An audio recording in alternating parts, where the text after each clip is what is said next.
So guys, போன வீடியோவில் கம்ப்ரஸரை எப்படி செக் பண்ணி பை பண்ணுறதுங்கிறத நம்ம பார்த்துருந்தோம். ஸோ இந்த வீடியோவில் கம்ப்ரஸரை எப்படி மெயின்டைன் பண்ணுங்கிற வீடியோவை நம்ம பார்க்க போகிறோம்.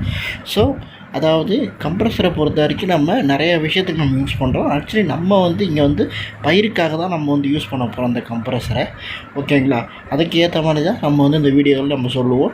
ஸோ இது பேசிக்காக ஒரு வீடியோ கிடையாது. இது கம்ப்ரஸர் பேஸ்டு வீடியோ, அதுவும் பயிருக்கான compressor based.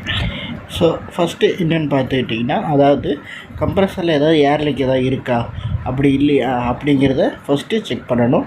And then next பார்த்துக்கிட்டிங்கன்னா, நீங்கள் அதாவது ரொம்ப நாள் யூஸ் பண்ணாமல் வச்சுருக்கீங்க, இல்லை அப்பப்போ யூஸ் பண்ணுறீங்க அப்படின்னாலும் அந்த வாட்டரை கரெக்டாக ட்ரைன் ஆகுதா அப்படிங்கிறத செக் பண்ணணும். மேக்ஸிமம் ஏர் ட்ரையர் இருக்கிறதால அந்த தேவை அதிகமாக இருக்காது. பட் இல்லாதவங்க கண்டிப்பாக வாட்டரை ட்ரைன் பண்ணி தான் ஆகணும். அதாவது கம்ப்ரஸர் முடிச்சதுக்கப்புறம் அண்ட் தென் நெக்ஸ்ட் என்னென்னு பார்த்தீங்கன்னா, ஆயிலோட லெவலை முடிஞ்ச வரைக்கும் செக் பண்ணுங்கள். அண்ட் தென் மேக்ஸிமம் ஆயிலோட லெவல் இல்லைன்னா ஏதாவது ப்ராப்ளம் கொடுக்க ஆரம்பிக்கும். அண்ட் தென் நெக்ஸ்ட்டு அதாவது இடத்த சுத்தமாக வச்சுக்கோங்க. அதாவது கம்ப்ரஸர்கிட்ட கொஞ்சம் க்ளீனாக வச்சுக்கோங்க. அண்ட் தென் நெக்ஸ்ட்டு பார்த்திங்கன்னா, ஏர் ஃபில்டர்லாம் கரெக்டாக க்ளீன் பண்ணி போட்டுருங்க. அண்ட் தென் மிஷினை கரெக்டாக செக் பண்ணிக்கோங்க. அண்ட் தென் முடிஞ்ச அளவுக்கு கொஞ்சம் சேஃப்டியாக கொஞ்சம் பாருங்கள்.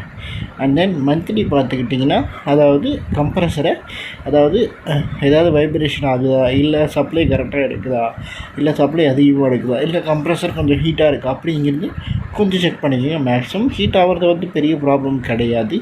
ஆனால் அதிகமாக கம்ப்ரஸர் ஓட ஹீட்டாக தான் ஆகும். ஆனால் இருந்தாலும் உங்களுக்கு சப்ளை இஷ்யூஸ் வர்ற மாதிரி இருந்துச்சுன்னா கண்டிப்பாக உங்களுக்கு ஒரு ஃபேஸில் லோடு அதிகமாக இழுக்கிறதுக்கான வாய்ப்புகள் அதிகமாக இருக்கும். அதனால தான் சொல்கிறேன். ஸோ சப்ளையை மேக்ஸிமம் செக் பண்ணுங்கள். அண்ட் தென் நெக்ஸ்ட்டு அப்பப்போ கம்ப்ரஸரோட ஆயிலை அப்பப்போ சேஞ்ச் பண்ணுறீங்க மறக்காமல். அண்ட் தென் நெக்ஸ்ட்டு மோட்டரை கரெக்டாக ஓடுதா அப்படிங்கிறத செக் பண்ணி பார்த்துக்குங்க.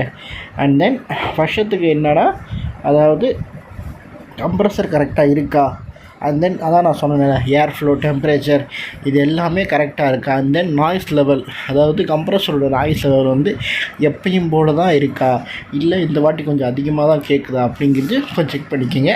அண்ட் தென் மேக்ஸிமம் இந்த பிராண்டில் வாங்கினா அதாவது நல்லது தான். பட் நீங்கள் மேக்ஸிமம் எல்ஜி வாங்குறது பெட்ரு, ஆர் அட்லஸ்கோப் இதெல்லாம் வாங்குறது கொஞ்சம் பெட்ரு. அண்ட் தென் எல்ஜியை பொறுத்த வரைக்கும் சர்வீஸ் கொஞ்சம் ரேட்டபுளாக இருக்கும், ப்ரைஸ் ரேஞ்சு கொஞ்சம் கம்மியாக தான் இருக்கும். ஸோ அதனால் உங்களுக்கு எந்த பிரச்சனையும் இருக்காது. அந்த லாக் புக் நான் எப்பயுமே நான் இந்த ஃபீல்டில் நான் மெயின்டைன் பண்ண சொல்லுவேன். பட் மேக்ஸிமம் அது யாருமே புரிஞ்சிக்க மாட்டேறீங்க. மேக்ஸிமம் லாக் புக் ரொம்ப ரொம்ப இம்பார்ட்டன்ட். உங்களுக்கு அந்த லாக் புக்கோட பிடிஎஃப் வேணால் எனக்கு டிஎம் பண்ணுங்கள், நான் பிடிஎஃப் உங்களுக்கு அனுப்புகிறேன். அண்ட் தென் உங்களுக்கு அந்த கம்ப்ரஸர் சீரிஸ் முடிச்சதுக்கப்புறம் நெக்ஸ்ட் வீடியோவில் நான் உங்களை பார்க்குறேன்.